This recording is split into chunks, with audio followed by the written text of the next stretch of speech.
دوسروں پر ظلم نہ کرو تاکہ تم پر بھی ظلم نہ کیا جائے۔ سود حرام ہے، شیطان اس سرزمین میں اپنی پرستش سے مایوس ہو گیا۔ پھر فرمایا، اور میں تم میں ایسی چیز چھوڑے جا رہا ہوں کہ اگر تم نے اس کو مضبوطی سے پکڑے رکھا تو اس کے بعد ہرگز گمراہ نہیں ہوگے، اور وہ ہے اللہ کی کتاب۔ لوگوں، اپنے رب کے گھر کا حج کرنا اور اپنے حکمرانوں کی اطاعت کرنا، ایسا کرو گے تو اپنے رب کی جنت میں داخل ہوگے۔ ہاں، تم سے میرے متعلق پوچھا جانے والا ہے، تو تم لوگ کیا کہو گے؟ صحابہ کرام رضی اللہ عنہم نے جواب دیا، ہم گواہی دیتے ہیں کہ آپ نے تبلیغ کر دی، پیغام پہنچا دیا اور خیر خواہی کا حق ادا کر دیا۔ یہ سن کر آپ نے شہادت کی انگلی کو آسمان کی طرف اٹھایا اور لوگوں کی طرف جھکاتے ہوئے 3 بار فرمایا، اے اللہ، گواہ رہنا۔ آپ کے ارشادات کو ربیہ بن امیہ بن خلف اپنی بلند آواز سے لوگوں تک پہنچاتے رہے۔ جب آپ خطبہ دینے سے فارغ ہو چکے تو اللہ عز و جل نے میدان عرفات ہی میں تکمیل دین کی آیت نازل فرمائی، آج میں نے تمہارے لیے تمہارا دین مکمل کر دیا اور تم پر اپنی نعمت پوری کر دی اور تمہارے لیے اسلام کو بحیثیت دین پسند کر لیا۔ سیدنا عمر رضی اللہ عنہ نے یہ آیت سنی تو رونے لگے۔ ان سے پوچھا گیا، آپ کیوں رو رہے ہیں؟ فرمایا، اس لیے کہ کمال کے بعد زوال ہی تو ہے۔ خطبے کے بعد بلال رضی اللہ عنہ نے اذان دی، پھر اقامت کہی۔ رسول اللہ صلی اللہ علیہ وسلم نے ظہر کی نماز پڑھائی۔ اس کے بعد بلال نے پھر اقامت کہی اور آپ نے عصر کی نماز پڑھائی، اور ان دونوں نمازوں کے درمیان کوئی اور نماز نہیں پڑھی۔ اس کے بعد سوار ہو کر آپ جائے وقوف پر تشریف لائے، اپنی اونٹنی قصوا کا شکم پہاڑوں کی طرف کیا اور جبل مشات یعنی پیدل چلنے والوں کی راہ میں واقع ریت کے تودے کو سامنے کیا اور قبلہ رخ مسلسل اسی حالت میں وقوف فرمایا یہاں تک کہ سورج غروب ہونے لگا۔ تھوڑی زردی ختم ہوئی، پھر سورج کی ٹکیا غائب ہو گئی۔ اس کے بعد آپ نے سیدنا اسامہ رضی اللہ عنہ کو اپنے پیچھے بٹھایا اور وہاں سے روانہ ہو کر مزدلفہ تشریف لائے۔ مزدلفہ میں مغرب اور عشاء کی نمازیں 1 اذان اور 2 اقامت سے پڑھی، درمیان میں کوئی نفل نماز نہیں پڑھی۔ اس کے بعد آپ لیٹ گئے اور طلوع فجر تک لیٹے رہے۔ اس کے بعد آپ نے حج کے باقی امور سر انجام دیے، حتیٰ کہ 13 ذی الحج کو سوار ہو کر خانہ کعبہ تشریف لے گئے، الوداعی طواف کیا اور فجر کی نماز پڑھی۔ پھر مکہ مکرمہ سے نکل کر مدینہ منورہ کی طرف کوچ فرمایا۔ جب مدینہ طیبہ کے قریب پہنچے اور اس کے آثار دکھائی دینے لگے تو 3 بار فرمایا، اللہ اکبر۔ پھر فرمایا، اللہ کے سوا کوئی معبود نہیں، وہ تنہا ہے، اس کا کوئی شریک نہیں، اسی کے لیے بادشاہت ہے اور اسی کے لیے تعریف، اور وہ ہر چیز پر قادر ہے۔ ہم پلٹنے والے، توبہ کرنے والے، عبادت گزار، سجدہ کرنے والے، اپنے رب کی تعریف کرنے والے ہیں۔ اللہ نے اپنا وعدہ سچ کر دکھایا، اپنے بندے کی مدد کی اور تنہا ساری جماعتوں کو شکست دی۔ رومیوں کو اسلام اور اہل اسلام کی ترقی قطعاً گوارا نہیں تھی۔ ان کے ہاں رہنے والا کوئی شخص مسلمان ہو جاتا تو اس کی زندگی خطرے میں پڑ جاتی۔ ان کی اس جرت اور بیجا غرور کو ختم کرنے کے لیے رسول اللہ صلی اللہ علیہ وسلم نے سفر 11 ہجری میں ایک بڑے لشکر کی تیاری شروع فرمائی تاکہ وہ روم کی فلسطینی سرزمین کو روند کر رومیوں کو خوفزدہ کر دے اور ان کی حدود پر واقع عرب قبائل کا اعتماد بحال کرے۔ اس سلسلے میں رسول اللہ صلی اللہ علیہ وسلم نے 700 فوجیوں کا ایک لشکر تیار فرمایا۔ سیدنا اسامہ بن زید رضی اللہ عنہ کو لشکر کا سالار مقرر فرمایا۔ یہ آزاد کردہ غلام سیدنا زید رضی اللہ عنہ کے بیٹے تھے۔ 28 صفر 11 ہجری کو بیماری کی حالت میں آپ نے سیدنا اسامہ رضی اللہ عنہ کا جھنڈا اپنے دست مبارک سے درست فرمایا۔ بڑے بڑے جلیل القدر صحابہ کرام سیدنا اسامہ رضی اللہ عنہ کی ماتحتی میں اس لشکر میں شریک تھے۔ سیدنا علی اور سیدنا عباس رضی اللہ عنہما آپ کی تیمارداری کی غرض سے مدینے میں ٹھہر گئے۔ سیدنا ابو بکر صدیق رضی اللہ عنہ اور سیدنا عمر رضی اللہ عنہ امیر لشکر سیدنا اسامہ سے اجازت لے کر آپ صلی اللہ علیہ وسلم کی عیادت کے لیے آتے جاتے رہے۔ آپ کی علالت میں روز بروز اضافہ ہو رہا تھا۔ یہ لشکر مدینہ منورہ سے روانہ ہوا، مدینے سے 3 میل دور مقام جرف میں خیمہ زن ہوا۔ اس وقت رسول اللہ صلی اللہ علیہ وسلم کی بیماری کی تشویشناک خبریں موصول ہو رہی تھیں، چنانچہ اسامہ رضی اللہ عنہ اپنے لشکر کے ساتھ وہیں رکے رہے، بلکہ اللہ کے فیصلے کے انتظار میں ٹھہرنے پر مجبور ہو گئے، اور اللہ کا فیصلہ یہ تھا کہ یہ لشکر ابو بکر صدیق رضی اللہ عنہ کے عہد خلافت میں روانہ ہو۔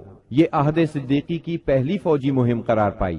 جب رسول اللہ صلی اللہ علیہ وسلم نے رسالت کی تبلیغ اور امت کی خیر خواہی کا کام مکمل کر لیا تو آپ کے اقوال و افعال میں دنیا سے رحلت کے آثار نمایاں ہونا شروع ہو گئے۔ آپ نے 10ویں سال رمضان میں 20 دن کا اعتکاف فرمایا اور سیدنا جبریل علیہ السلام نے آپ کو 2 مرتبہ قرآن کا دور کرایا۔ آپ نے اپنی صاحبزادی فاطمہ رضی اللہ عنہا سے فرمایا، میں سمجھتا ہوں میرا آخری وقت آ چکا ہے۔ سیدنا معاذ بن جبل رضی اللہ عنہ کو یمن کی طرف روانہ فرمایا تو انہیں وصیت فرمائی، اے معاذ، غالباً اس سال کے بعد تم مجھ سے ملاقات نہ کر سکو گے اور میری اس مسجد اور میری قبر کے پاس سے گزرو گے۔ یہ سن کر سیدنا معاذ بن جبل رضی اللہ عنہ رونے لگے۔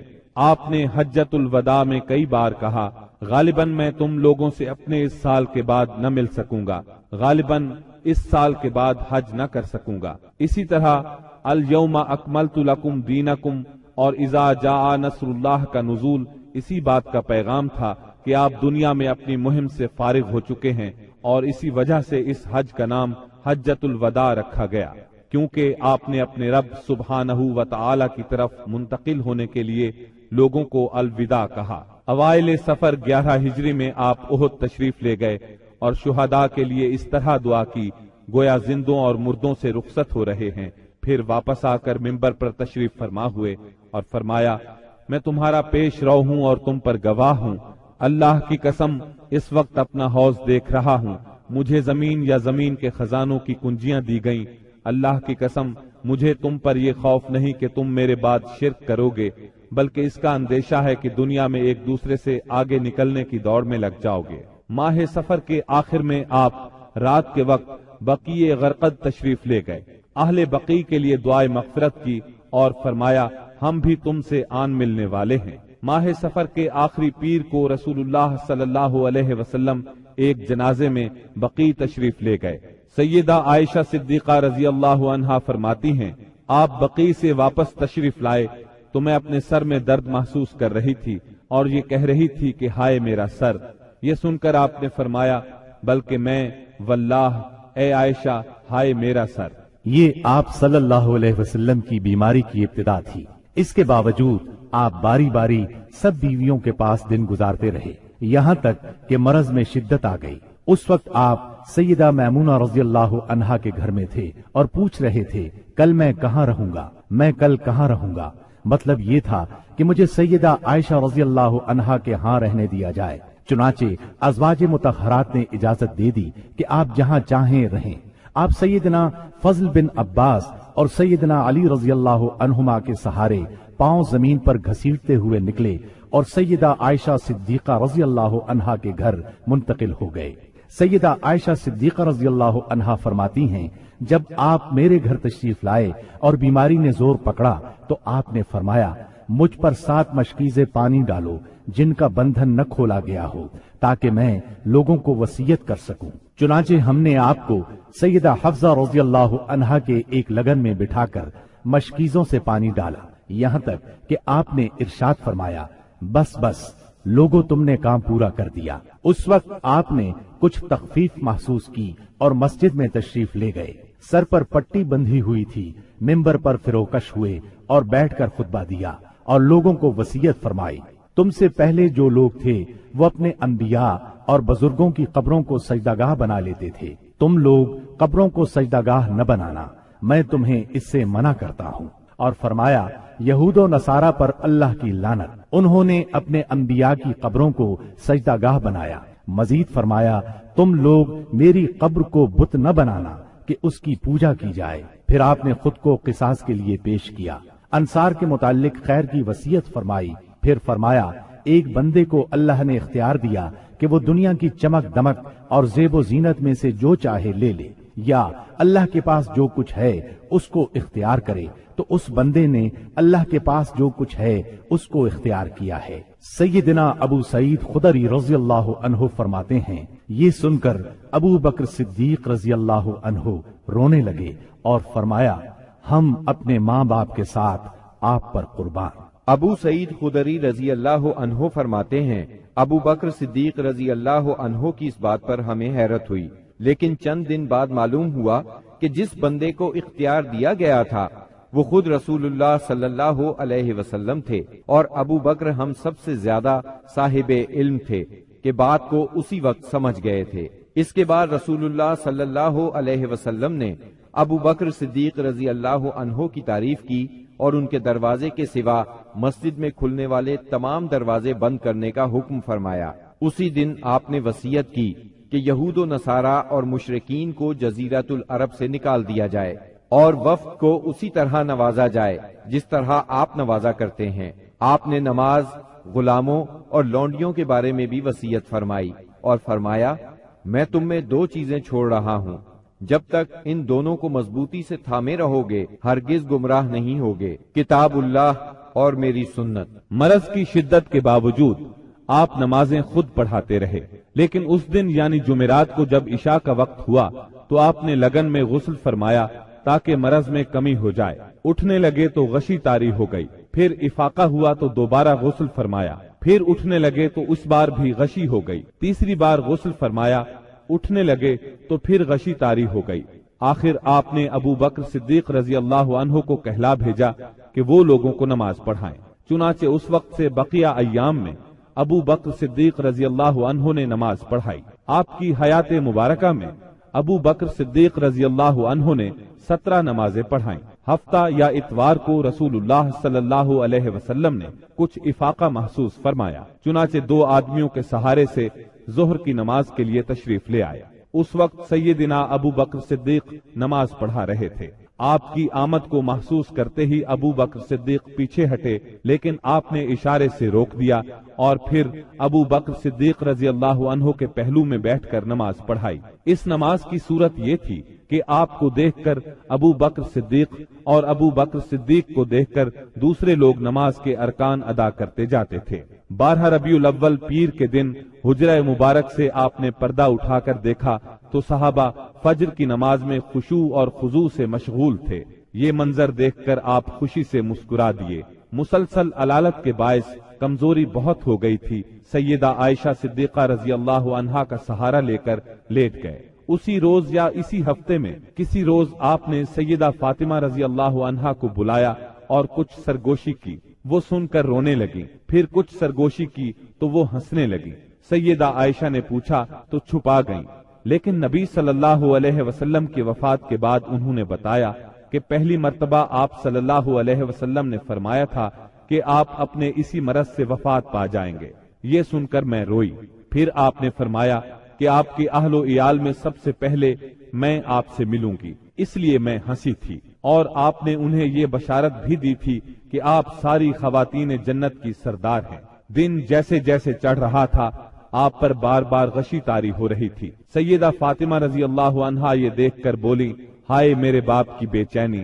آپ نے ان کے الفاظ سنے تو فرمایا، آج کے بعد تمہارا باپ کبھی بے چین نہیں ہوگا۔ پھر آپ نے حسن اور حسین رضی اللہ عنہما کو چوما، ازواج مطہرات کو بلا کر وعظ و نصیحت فرمائی۔ ادھر لمحہ بلمحہ تکلیف بڑھتی جا رہی تھی اور اس زہر کا اثر بھی ظاہر ہونا شروع ہو گیا تھا جو آپ کو خیبر میں کھلایا گیا تھا۔ چنانچہ آپ اس کی تکلیف شدت سے محسوس کر رہے تھے۔ آپ نے اس حالت میں چہرے پر ایک چادر ڈال رکھی تھی۔ جب سانس پھولنے لگتا تو چادر چہرے سے ہٹا دیتے۔ اس حالت میں بھی آپ نے فرمایا، یہود و نصارہ پر اللہ کی لعنت، انہوں نے اپنے انبیاء کی قبروں کو سجدہ گاہ بنایا۔ مطلب یہ تھا کہ تم ایسے کام نہ کرنا۔ آپ نے ان لمحات میں یہ وصیت بھی فرمائی، سرزمین عرب میں 2 دین باقی نہ رہنے دیے جائیں۔ یہ آخری وصیت تھی جو آپ نے لوگوں کو فرمائی۔ اس کے بعد کئی بار فرمایا، نماز نماز اور تمہارے زیر دست لونڈی اور غلام، یعنی ان کا خاص خیال رکھنا۔ پھر نزاع کی حالت شروع ہو گئی۔ سیدہ عائشہ رضی اللہ عنہا نے آپ کو اپنے سینے اور گلے کے درمیان سہارا دیا۔ اسی دوران میں ان کے بھائی عبد الرحمن بن ابی بکر آئے، ان کے پاس کھجور کی تازہ مسواک تھی۔ رسول اللہ صلی اللہ علیہ وسلم مسواک کی طرف دیکھنے لگے۔ سیدہ عائشہ صدیقہ سمجھ گئیں کہ آپ مسواک کرنا چاہتے ہیں۔ انہوں نے پوچھا، کیا آپ مسواک کرنا چاہتے ہیں؟ آپ نے سر کے اشارے سے ہاں فرمایا۔ چنانچہ انہوں نے مسواک لے کر چبائی، نرم کی اور پھر آپ نے اس کو لے لیا۔ نہایت اچھی طرح مسواک کی۔ آپ کے سامنے پیالے میں پانی تھا۔ آپ پانی میں دونوں ہاتھ ڈال کر چہرہ پوچھتے جاتے تھے اور فرماتے جاتے تھے، اللہ کے سوا کوئی معبود نہیں، بے شک موت کے لیے سختیاں ہیں۔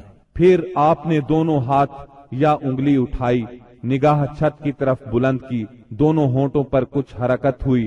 سیدہ عائشہ رضی اللہ عنہا نے کان لگایا تو آپ فرما رہے تھے، ان انبیاء، صدیقین، شہداء اور صالحین کے ساتھ جنہیں تو نے انعام سے نوازا، اے اللہ مجھے بخش دے اور مجھ پر رحم فرما اور مجھے رفیق اعلیٰ میں پہنچا دے، اے اللہ رفیق اعلیٰ۔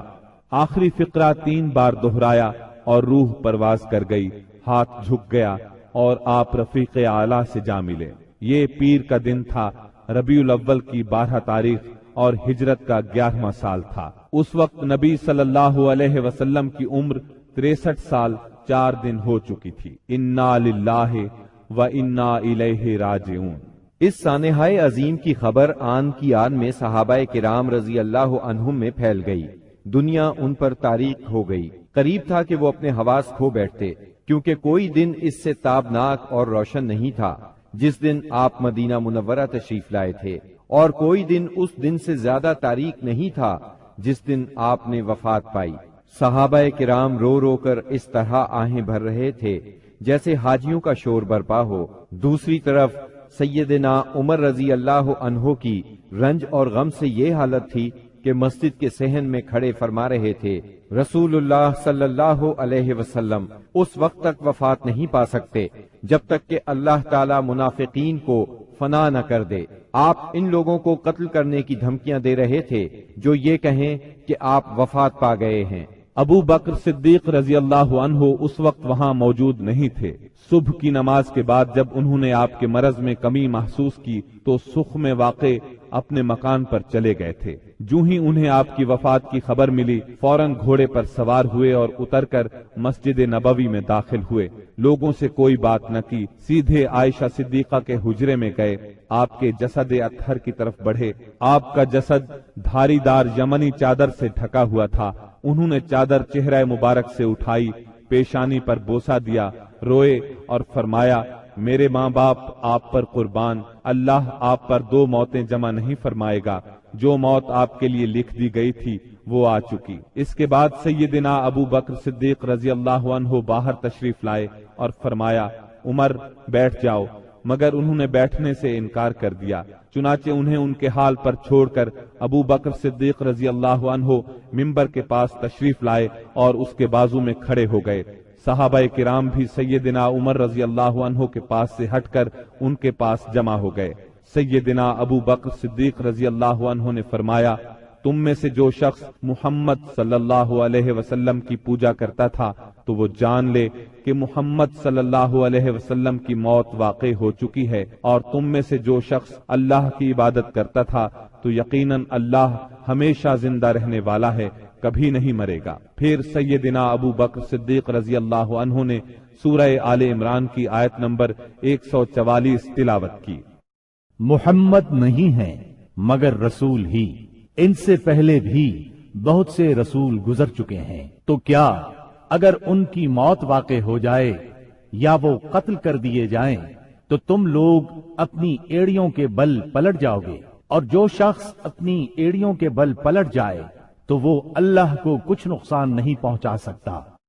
سیدنا ابن عباس رضی اللہ عنہ ارشاد فرماتے ہیں، اللہ کی قسم ایسا لگتا تھا کہ لوگوں نے اس سے پہلے جانا ہی نہیں تھا کہ اللہ نے یہ آیت نازل فرمائی ہے۔ یہاں تک کہ ابو بکر صدیق رضی اللہ عنہ نے اس آیت کی تلاوت کی تو سارے لوگوں نے ان سے یہ آیت اخذ کی اور تب ایسا محسوس ہوا کہ ہر کوئی اس آیت کی تلاوت کر رہا ہے۔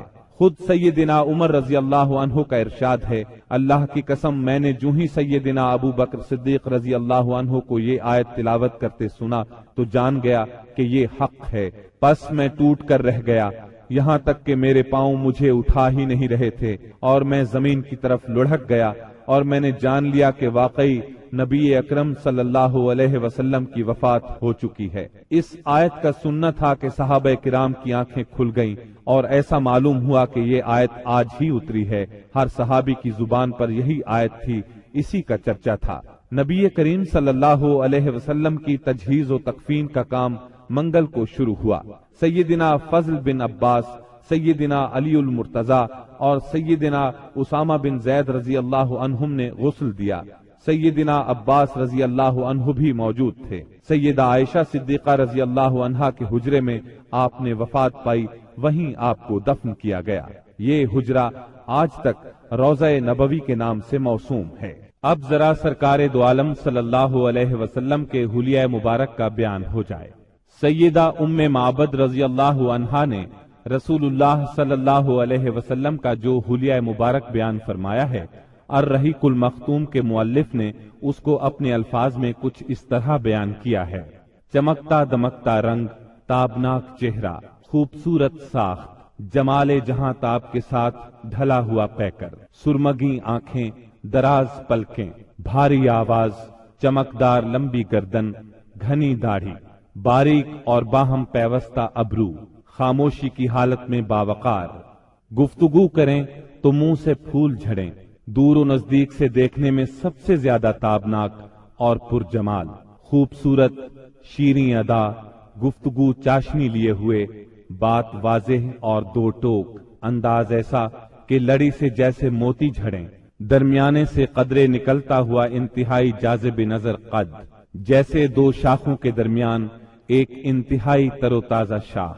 آپ کے رفقا آپ کے گرد حلقہ بنائے ہوئے، کچھ فرمائیں تو توجہ سے سنتے ہیں، کوئی حکم دیں تو لپک کر بجا لائیں، رنگ مبارک نہ بہت سفید نہ گندم گوں، اعضاء متناسب، سینہ کشادہ، کندھوں کے درمیان عام تناسب سے قدرے زیادہ فاصلہ، سر بڑا لیکن متناسب، کشادہ پیشانی جس سے شرافت ٹپکے، بال مبارک سیاہ اور گھنے، قدرے گھنگرالے جو کانوں کی لو تک آتے تھے، بھویں محرابی یعنی آپس میں ملی ہوئی، رخ انور سبک، درازی کی طرف مائل، اس قدر روشن اور چمکدار کے دل میں اتر جائے، بڑی بڑی سیاہ آنکھیں، لمبی پلکیں، خوبصورت ابھری ہوئی ستواں ناک، دانت کشادہ، چمکدار، موتیوں کی مانند، جلد صاف، نرم اور ریشم سے زیادہ ملائم، چہرہ انور پر غور و فکر کے آثار نمایاں،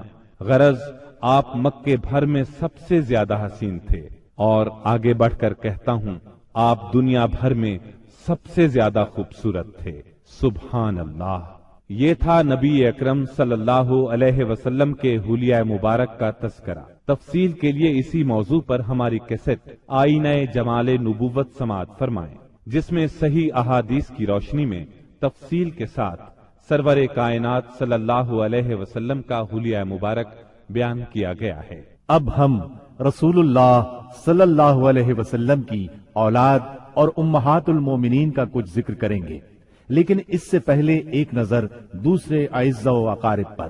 نبی صلی اللہ علیہ وسلم کے 11 چچا تھے، ان میں سیدنا حمزہ اور سیدنا عباس رضی اللہ عنہما مسلمان ہوئے۔ ابو طالب آپ کے فدائی اور ناصر تھے، 6 پھوپھیاں تھیں، 12 غلام تھے، سب کو آزاد فرمایا، 3 لونڈیاں تھیں، ان میں سے ایک ام ایمن رضی اللہ عنہا تھی، انہوں نے رسول اللہ صلی اللہ علیہ وسلم کو گود کھلایا تھا۔ آپ صلی اللہ علیہ وسلم ان کی بہت عزت کرتے تھے۔ رسول اللہ صلی اللہ علیہ وسلم کی اولاد کی تعداد میں اختلاف پایا جاتا ہے۔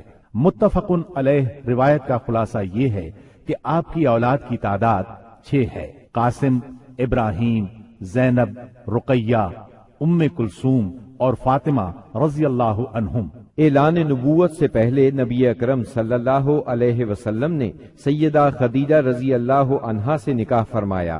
ان کے ہاں سب سے پہلے قاسم پیدا ہوئے، یہ نبوت سے 11 سال پہلے پیدا ہوئے۔ انہی کے نام کی مناسبت سے آپ کی کنیت ابو القاسم تھی۔ آپ اس کنیت کو بہت پسند فرماتے تھے۔ صحابہ کرام رضی اللہ عنہم بھی عام طور پر آپ کو ابو القاسم ہی کہتے تھے۔ قاسم 2 سال تک زندہ رہے، ایک روایت کے مطابق 1.5 سال اور ایک قول کے مطابق انہوں نے چلنا پھرنا سیکھ لیا تھا۔ مطلب یہ کہ آپ کے ہاں سب سے پہلے قاسم پیدا ہوئے، اسی طرح سب سے پہلے انتقال بھی انہی کا ہوا۔ انہوں نے اعلان نبوت سے 9 سال پہلے وفات پائی۔ سیدہ خدیجہ کے علاوہ صرف سیدہ ماریہ قبطیہ رضی اللہ عنہا سے ایک لخت جگر ابراہیم پیدا ہوئے۔ ان کے علاوہ کسی اور زوجہ محترمہ سے آپ کی اولاد نہیں ہوئی۔ آپ کے دوسرے لخت جگر ابراہیم جمادی الاول 9 ہجری کو پیدا ہوئے۔ ان کی والدہ ماریہ قبطیہ کو اسکندریہ کے بادشاہ مقوقس نے رسول اللہ صلی اللہ علیہ وسلم کی خدمت کے لیے بطور خاص بھیجا تھا۔ ابراہیم نے 10 ہجری 29 شوال کو 17 یا 18 ماہ کی عمر میں انتقال کیا۔ سیدہ خدیجہ رضی اللہ عنہا سے نکاح کے 5 برس بعد سیدہ زینب پیدا ہوئیں۔ اس وقت نبی صلی اللہ علیہ وسلم کی عمر مبارک 30 سال تھی۔ گویا جب اعلان نبوت ہوا سیدہ زینب رضی اللہ عنہا 10 سال کی ہو چکی تھی۔ یہ بھی اپنی والدہ کے ساتھ ہی ایمان لے آئیں۔ ان کا نکاح ابو العاص بن ربیع سے ہوا۔ یہ ان کی خالہ حالہ بنت خویلد کے صاحبزادے تھے۔ سیدہ حالہ بنت خویلد اور سیدہ خدیجہ دونوں سگی بہنیں تھیں۔ سیدنا ابو العاص مسلمان ہونے سے پہلے بھی تاجر تھے، دولت مند تھے اور امانت دار تھے۔ اعلان نبوت ہوا تو کفار آپ سے دشمنی پر اتر آئے، چنانچہ انہوں نے ابو العاص سے کہا کہ سیدہ زینب کو طلاق دے دیں، لیکن انہوں نے کفار کا مطالبہ ماننے سے انکار کر دیا اور کہا میں زینب کے بدلے میں قریش کی کسی عورت کو پسند نہیں کرتا۔ ابو العاص اگرچہ اس وقت تک مسلمان نہیں ہوئے تھے، پھر بھی انہوں نے سیدہ زینب کو طلاق نہ دی۔ اسی بنا پر نبی کریم صلی اللہ علیہ وسلم نے ان کی تعریف فرمائی۔ یہ غزوہ بدر میں گرفتار ہوئے۔ انہوں نے اگرچہ لڑائی میں حصہ نہیں لیا تھا، لیکن مشرکین کے ساتھ آئے ضرور تھے۔ قیدیوں کو چھڑانے کے لیے ان کے عزیزوں نے معاوضے ارسال کیے۔ سیدہ زینب رضی اللہ عنہا نے اپنے خاوند کو چھڑانے کے لیے اپنا ہار بھیجا۔ یہ ہار انہیں سیدہ خدیجہ رضی اللہ عنہا سے ملا تھا۔ اس ہار کو دیکھ کر آپ صلی اللہ علیہ وسلم کی آنکھوں میں آنسو آ گئے۔ آپ نے صحابہ کرام رضی اللہ عنہم سے فرمایا تم پسند کرو تو ابو العاص کو رہا کر دو اور زینب کا ہار واپس کر دو۔ صحابہ کرام نے فوراً انہیں رہا کر دیا، ہار بھی انہیں دے دیا۔ اس پر آپ نے فرمایا جب آپ مکے پہنچیں تو زینب کو ہماری طرف بھیج دیں۔ ابو العاص نے یہ وعدہ پورا کیا، انہیں مدینہ منورہ بھیج دیا۔ ہجرت کے دوران میں حبار بن اسود نے انہیں روکنے کی کوشش کی، کفار نے ان کی مدد کی۔ اس کشمکش میں سیدہ زینب زخمی بھی ہوئیں، تاہم آپ مدینہ منورہ پہنچ گئیں۔ اسی بنیاد پر نبی کریم صلی اللہ علیہ وسلم نے ان کے بارے میں ارشاد فرمایا میری بیٹیوں میں سب سے افضل زینب ہے، اسے میری وجہ سے مصیبت میں مبتلا ہونا پڑا اور اذیت میں مبتلا کیا گیا۔ حبار بن اسود جنہوں نے سیدہ زینب کو روکنے کی کوشش کی تھی، فتح مکہ کے موقع پر مسلمان ہوئے اور نبی کریم صلی اللہ علیہ وسلم نے ان کا یہ قصور معاف کر دیا۔ سیدہ زینب رضی اللہ عنہا کے ہاں ابو العاص رضی اللہ عنہ سے ایک لڑکا اور ایک لڑکی پیدا ہوئے۔ لڑکے کا نام علی اور لڑکی کا نام امامہ رکھا گیا۔ ان دونوں کی پرورش رسول اللہ صلی اللہ علیہ وسلم نے فرمائی۔ علی بچپن میں فوت ہوئے۔ آپ کو امامہ سے بہت محبت تھی۔ ایک ہار بطور ہدیہ آپ کے پاس آیا۔ آپ نے فرمایا یہ ہار میں اپنے اہل بیت میں سے اسے دوں گا جو مجھے سب سے زیادہ پسند ہے۔ چنانچہ آپ نے وہ ہار امامہ کو دے دیا۔ 12 ہجری میں سیدہ امامہ سے سیدنا علی رضی اللہ عنہ نے نکاح کیا، کیونکہ اس وقت تک سیدہ فاطمہ وفات پا چکی تھی۔ سیدنا علی رضی اللہ عنہ کی شہادت کے بعد مغیرہ بن نوفل سے ان کا نکاح ہوا، انہی کے نکاح میں یہ فوت ہوئی۔ ابو العاص رضی اللہ عنہ کے مسلمان ہونے کے بعد نبی صلی اللہ علیہ وسلم نے سیدہ زینب کو پہلے نکاح میں دوبارہ ان کے گھر رخصت فرمایا۔ اس کے کچھ ہی عرصے بعد 8 ہجری میں سیدہ زینب انتقال کر گئیں۔ انا للہ و انا الیہ راجعون۔ سیدہ زینب کے بعد سیدہ خدیجہ رضی اللہ عنہا کے ہاں سیدہ رقیہ پیدا ہوئیں۔ یہ ان سے 3 سال بعد پیدا ہوئیں۔ ان کی پیدائش کے وقت نبی اکرم صلی اللہ علیہ وسلم کی عمر 33 سال تھی۔ گویا اعلان نبوت کے وقت ان کی عمر 7 سال تھی۔ یہ بھی اپنی والدہ کے ساتھ ہی ایمان لے آئیں۔ اسلام سے پہلے رسول اللہ صلی اللہ علیہ وسلم نے ان کا نکاح اپنے چچا ابو لہب کے بیٹے عتبہ سے کر دیا تھا۔ رخصتی نہیں ہوئی تھی۔ آپ نے نبوت کا اعلان فرمایا تو ابو لہب دشمنی میں سب سے آگے بڑھ گیا۔ اس نے بیٹے کو حکم دیا، محمد کی بیٹی کو طلاق دے دو، طلاق نہیں دو گے تو تم سے بات نہیں کروں گا۔ باپ کے کہنے پر اس نے سیدہ رقیہ رضی اللہ عنہا کو طلاق دے دی، یعنی یہ طلاق صرف اسلام دشمنی کی بنیاد پر دی گئی تھی۔ اس کے بعد آپ نے سیدہ رقیہ رضی اللہ عنہا کا نکاح سیدنا عثمان رضی اللہ عنہ سے کر دیا۔ سیدہ رقیہ نے سیدنا عثمان بن عفان رضی اللہ عنہ کے ساتھ حبشہ کی ہجرت بھی کی، اور یہ اسلام میں سب سے پہلی ہجرت تھی۔ حبشہ میں ان کے ہاں ایک بیٹا پیدا ہوا، اس کا نام عبداللہ رکھا گیا۔ اپنے والدین کے ساتھ ہجرت کر کے یہ نواسہ رسول مدینہ منورہ پہنچے اور 6 سال کی عمر میں وفات پا گئے۔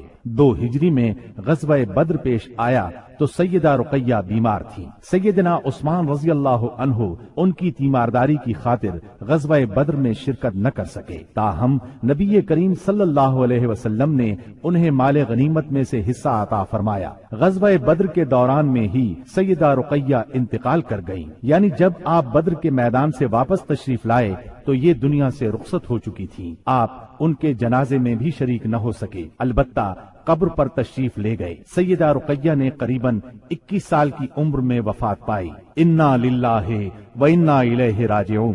سیدہ ام کلثوم رضی اللہ عنہا نبی کریم صلی اللہ علیہ وسلم کی تیسری صاحبزادی ہیں۔ یہ اپنی کنیت ہی سے مشہور ہوئیں۔ آپ نے نبوت کا اعلان فرمایا تو والدہ اور بہنوں کے ساتھ ایمان لائیں۔ ہجرت تک مکے میں رہیں۔ اعلان نبوت سے پہلے آپ نے ان کا نکاح ابو لہب کے دوسرے بیٹے عتیبہ سے کر دیا تھا۔ رخصتی نہیں ہوئی تھی۔ اسلام لانے پر ابو لہب نے انہیں بھی طلاق دلوائی۔ غزوہ بدر کے موقع پر جب سیدہ رقیہ کا انتقال ہو گیا تو سیدنا عثمان پر ان کی وفات کا بہت اثر ہوا۔ ہر وقت غمگین رہتے تھے۔ آپ نے انہیں اس درجے غمگین دیکھ کر ایک روز فرمایا، اے عثمان، مجھے اللہ نے حکم دیا ہے کہ میں اپنی دوسری بیٹی آپ کے نکاح میں دے دوں۔ جو مہر رقیہ کا مقرر ہوا تھا اتنا ہی مہر ام کلثوم کا ہوا۔ اس طرح سیدنا عثمان رضی اللہ عنہ سے ان کا نکاح ہوا اور آپ ذوالنورین کہلائے، یعنی 2 نوروں والے۔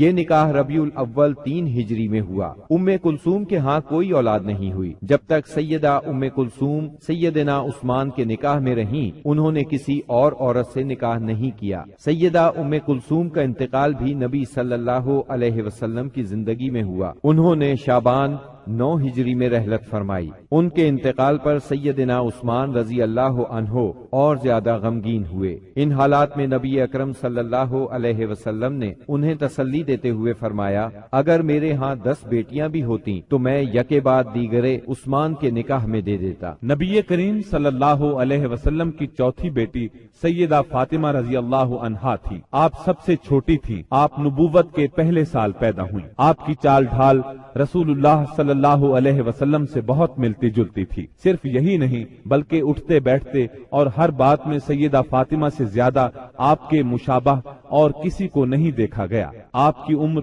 15.5 سال کی ہوئی تو نبی اکرم صلی اللہ علیہ وسلم نے آپ کا نکاح سیدنا علی رضی اللہ عنہ سے کر دیا۔ اس وقت سیدنا علی رضی اللہ عنہ کی عمر 20 سال 5 ماہ تھی۔ اس نکاح کے گواہ سیدنا ابو بکر صدیق، سیدنا عمر فاروق اور سیدنا عثمان رضی اللہ عنہم تھے۔ نبی صلی اللہ علیہ وسلم نے آخری اوقات میں سیدہ فاطمہ رضی اللہ عنہا کو بہت وصیتیں فرمائیں۔ ان میں سے ایک یہ تھی، میری وفات پر ماتم نہ کرنا، چہرے کو نہ پیٹنا، بال نہ نوچنا، نوحہ نہ کرنا، نہ نوحہ کرنے والوں کو بلانا۔ نبی صلی اللہ علیہ وسلم کی وفات کے بعد آپ صرف 6 ماہ زندہ رہیں، پھر چند روز بیمار رہ کر وفات پا گئیں۔ انتقال 3 رمضان 11 ہجری بروز منگل ہوا۔ انا للہ و انا الیہ راجعون۔ رسول اللہ صلی اللہ علیہ وسلم نے آپ کے بارے میں فرمایا، فاطمہ میرے جسم کا ٹکڑا ہے، جس نے فاطمہ کو ناراض کیا اس نے مجھے ناراض کیا۔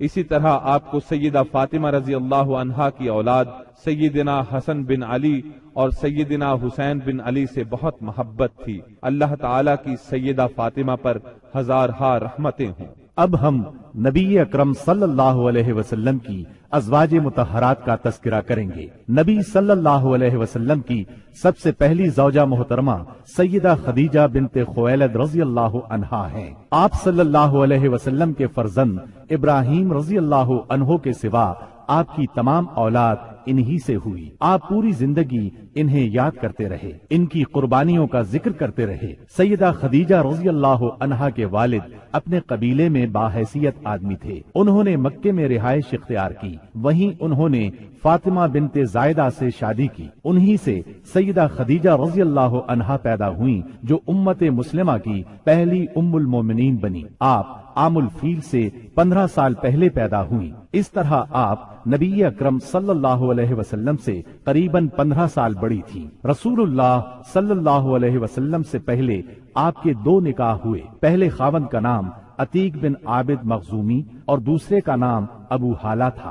دوسرے شوہر کی موت کے بعد آپ پر تجارت کا بوجھ آ پڑا۔ تجارت آپ کا خاندانی پیشہ تھا۔ اس زمانے میں رسول اللہ صلی اللہ علیہ وسلم بھی تجارت کا مال لے کر شام جاتے تھے، اور آپ صلی اللہ علیہ وسلم صادق اور امین مشہور ہو چکے تھے۔ سیدہ تک آپ کی شہرت پہنچی تو انہوں نے اپنا سامان تجارت آپ کے حوالے کیا۔ آپ وہ سامان شام لے گئے۔ اس سفر میں انہیں بہت زیادہ منافع ہوا۔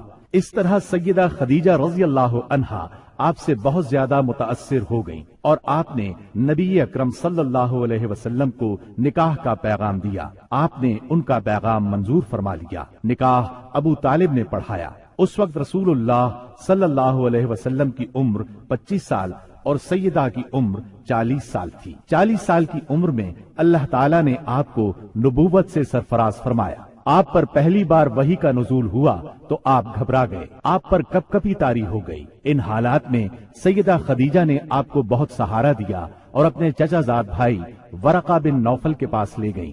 یہ سابقہ آسمانی کتب کے عالم تھے۔ انہوں نے بتایا کہ آپ پر وہی فرشتہ اترا ہے جو موسیٰ علیہ السلام پر اترا تھا، یعنی اللہ نے آپ کو نبوت سے سرفراز فرمایا ہے۔ اس کے بعد آپ نے اللہ کے حکم سے نبوت کا باقاعدہ اعلان فرمایا تو سیدہ خدیجہ نے فوراً اسلام قبول کر لیا۔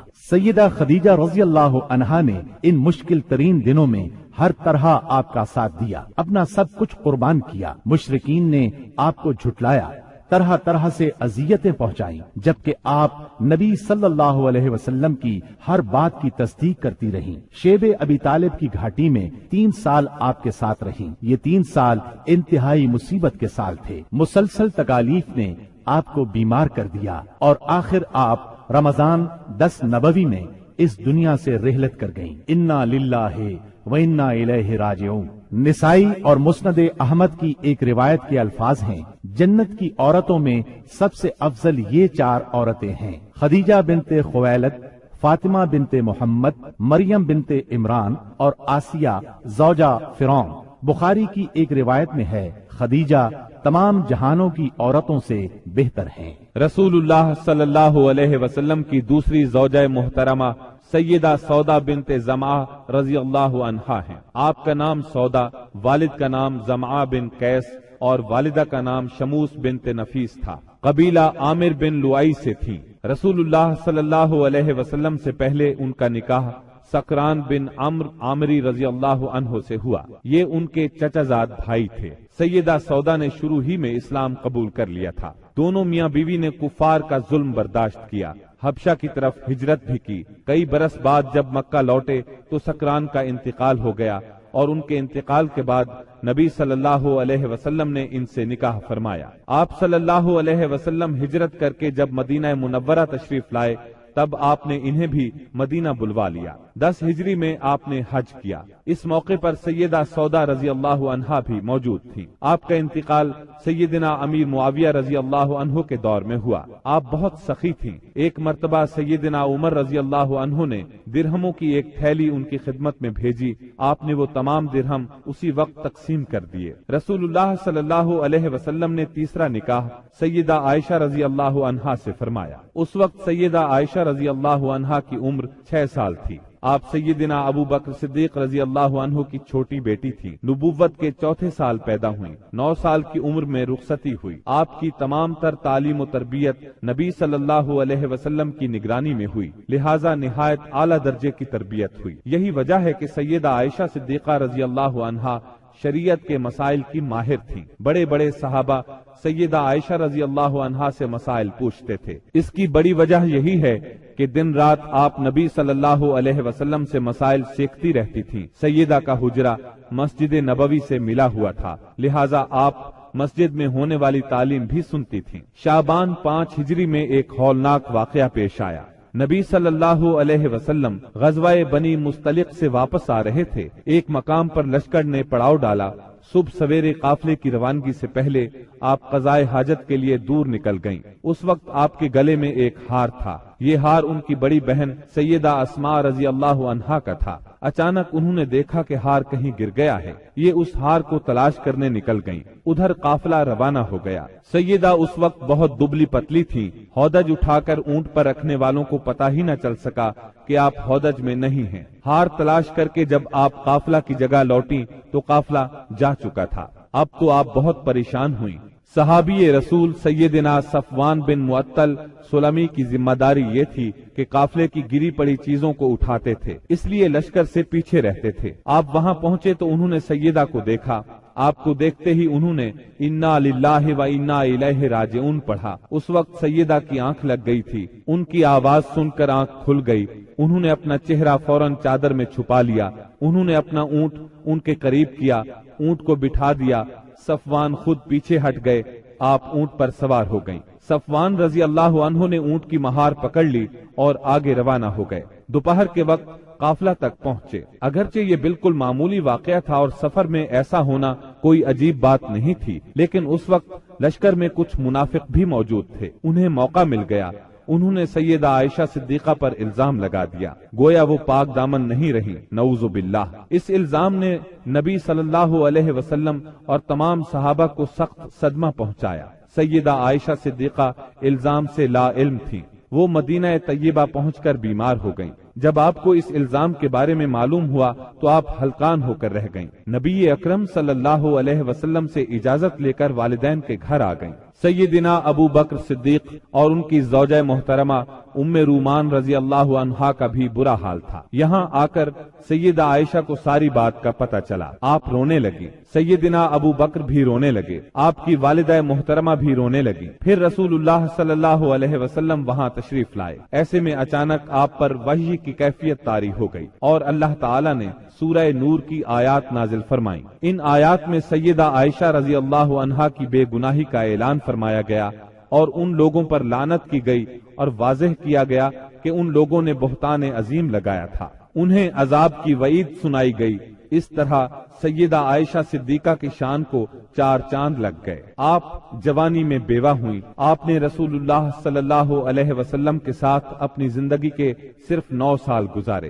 جب رسول اللہ صلی اللہ علیہ وسلم نے وفات پائی اس وقت آپ کی عمر صرف 18 سال تھی۔ نبی صلی اللہ علیہ وسلم نے اپنی زندگی کے آخری دن سیدہ عائشہ صدیقہ رضی اللہ عنہا کے حجرے میں گزارے، وہیں دفن ہوئے۔ نبی صلی اللہ علیہ وسلم کے بعد آپ نے 50 سال بیوگی کی زندگی گزاری۔ آپ نے سیدنا امیر معاویہ رضی اللہ عنہ کے دور خلافت میں 17 رمضان 58 ہجری میں انتقال فرمایا۔ اس وقت عمر 63 سال تھی۔ اللہ کی آپ پر بے شمار رحمتیں ہوں۔ 2 ہجری میں رسول اللہ صلی اللہ علیہ وسلم نے سیدہ حفصہ رضی اللہ عنہا سے نکاح فرمایا۔ یہ سیدنا عمر رضی اللہ عنہ کی بیٹی تھی۔ ان کی پہلی شادی خنیس بن حذیفہ ساہمی رضی اللہ عنہ سے ہوئی۔ غزوہ بدر میں یہ زخمی ہوئے اور انہی زخموں سے شہادت پائی۔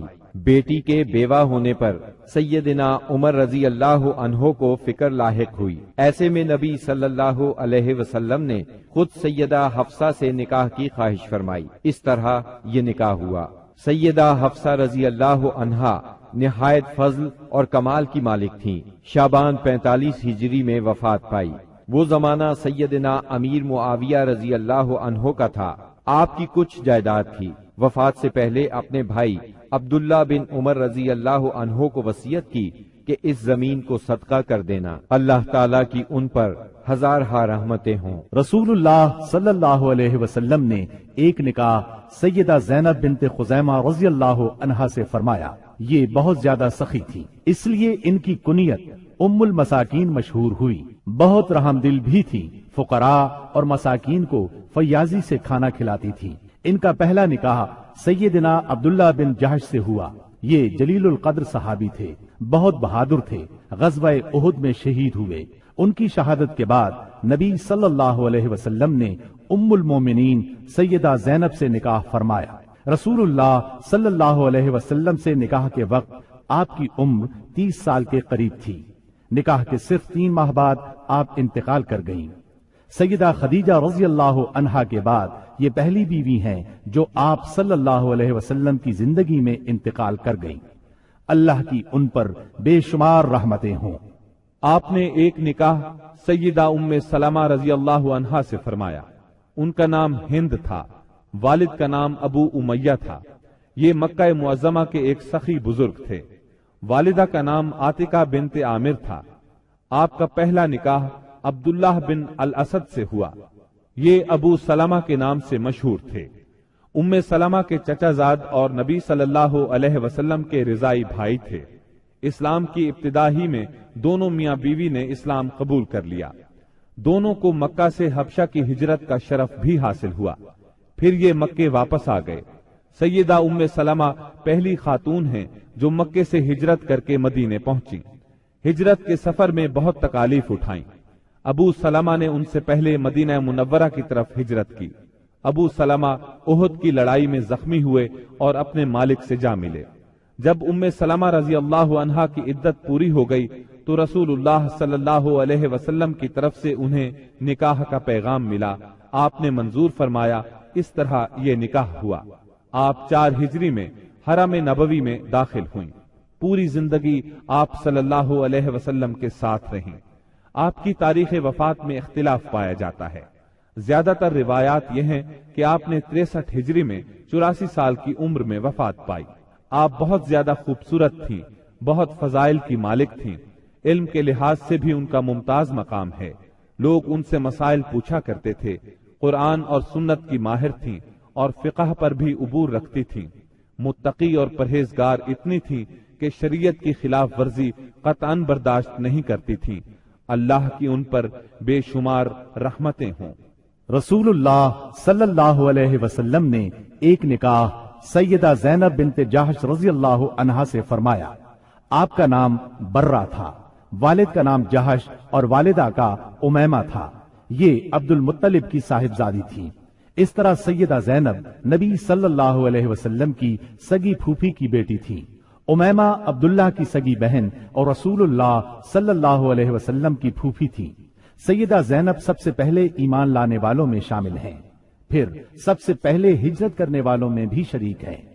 رسول اللہ صلی اللہ علیہ وسلم نے آپ کا نام برہ سے تبدیل کر کے زینب رکھا تھا۔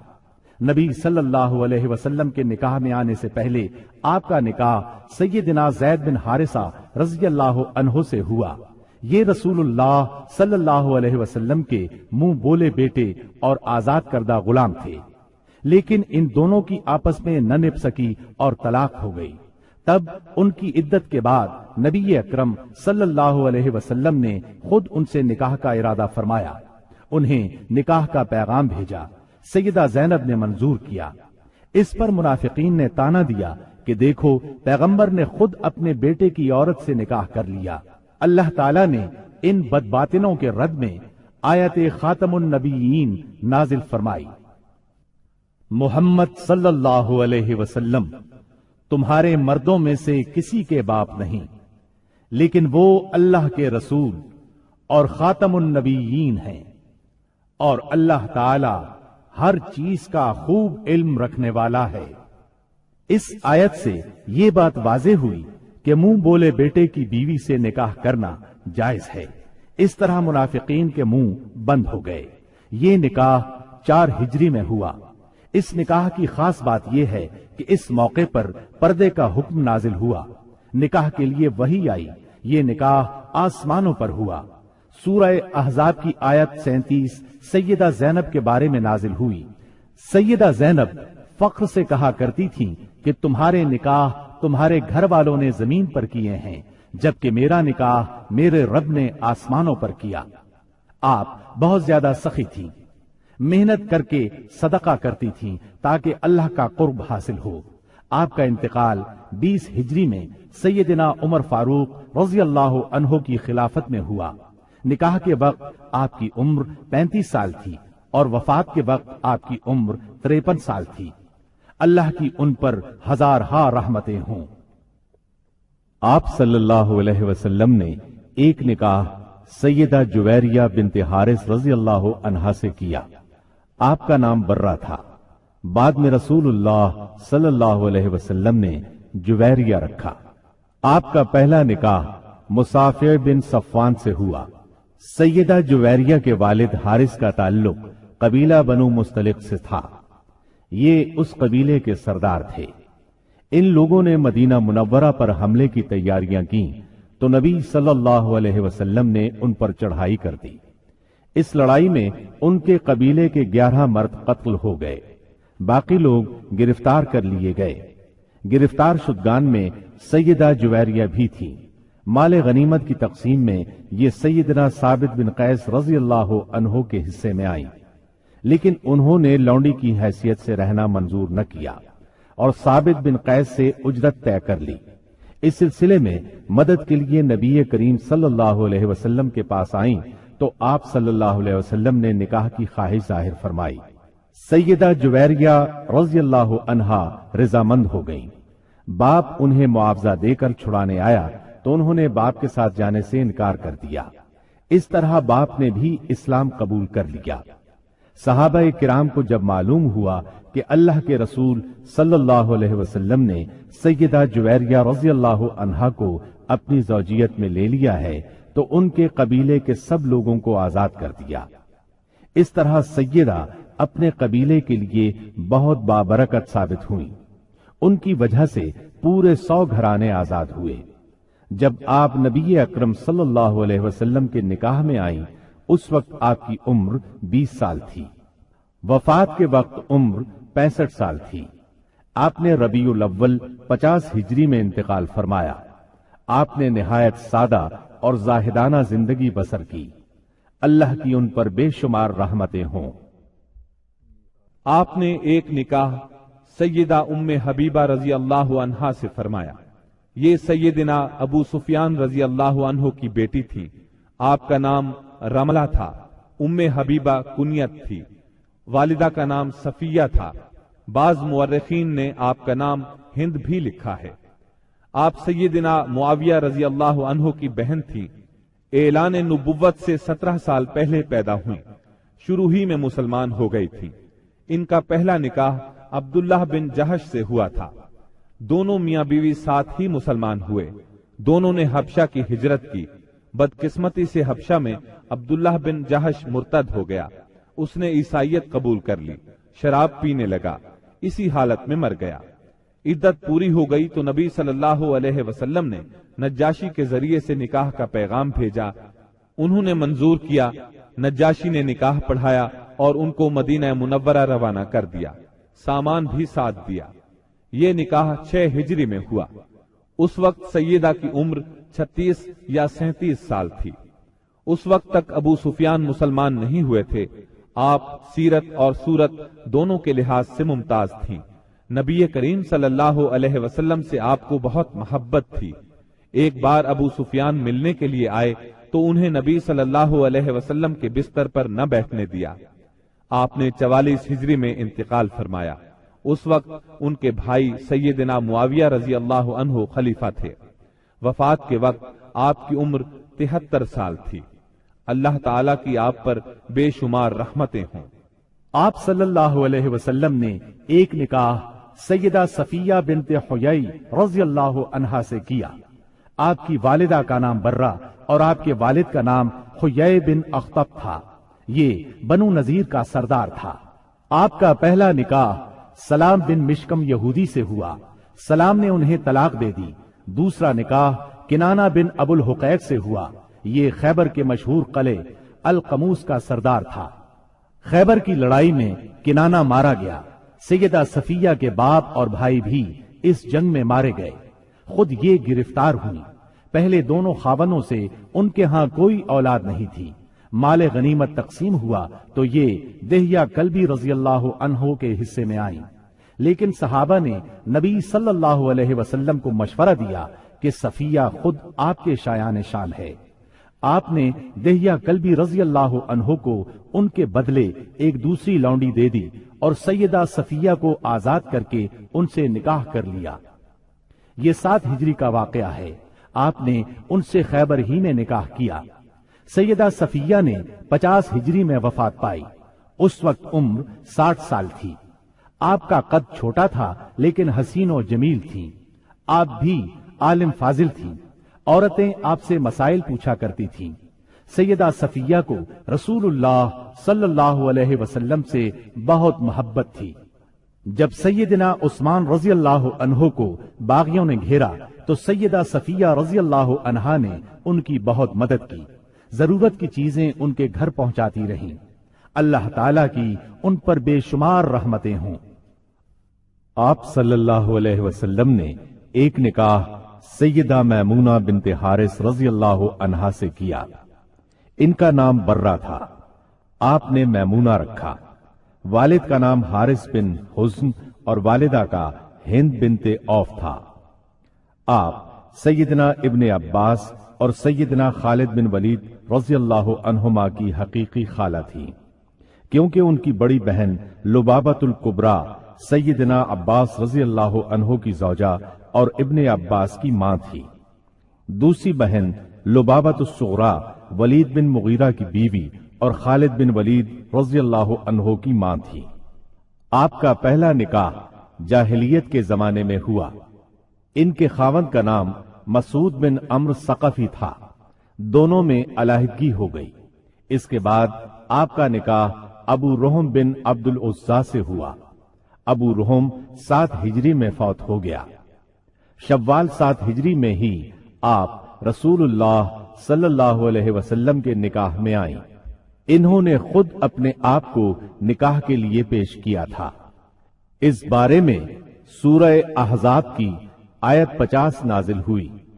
اے نبی، آپ کے لیے وہ با ایمان عورت حلال ہے جو اپنا نفس ہبہ کر دے۔ یہ اس صورت میں کہ نبی بھی اس سے نکاح کرنا چاہے۔ یہ خاص طور پر آپ ہی کے لیے ہے، مومنوں کے لیے نہیں۔ روایات کے مطابق یہ نکاح عمرۃ القضاء کے موقع پر صرف کے مقام پر ہوا۔ رسول اللہ صلی اللہ علیہ وسلم عمرے کی غرض سے نکلے تھے۔ پھر سیدہ میمونہ آپ کے ساتھ مدینہ طیبہ آ گئیں۔ 61 ہجری میں صرف ہی کے مقام پر آپ کا انتقال ہوا۔ تمام امہات المومنین میں سب سے آخر میں یہی فوت ہوئی۔ رسول اللہ صلی اللہ علیہ وسلم نے سیدہ ماریہ قبطیہ کو بھی اپنے حرم میں داخل فرمایا۔ ان کے والد کا نام شمعون اور والدہ کا نام رومیہ تھا۔ سیدہ ماریہ کو مصر کے بادشاہ مقوقس نے 7 ہجری میں آپ کی خدمت میں بطور ہدیہ بھیجا تھا۔ ان کے ساتھ ان کی بہن سیرین بھی بطور ہدیہ آئی تھی۔ سیدہ ماریہ بہت حسین و جمیل تھی۔ آپ صلی اللہ علیہ وسلم نے انہیں بالا خانے میں ٹھہرایا۔ انہی سے آپ کے ہاں سیدنا ابراہیم پیدا ہوئے۔ یہ 17 یا 18 ماہ کی عمر میں انتقال کر گئے۔ سیدہ ماریہ رضی اللہ عنہا نے سیدنا عمر رضی اللہ عنہ کے زمانے میں انتقال فرمایا۔ جنت البقیع میں دفن ہوئیں۔ اللہ تعالی کی ان پر ہزارہا رحمتیں ہوں۔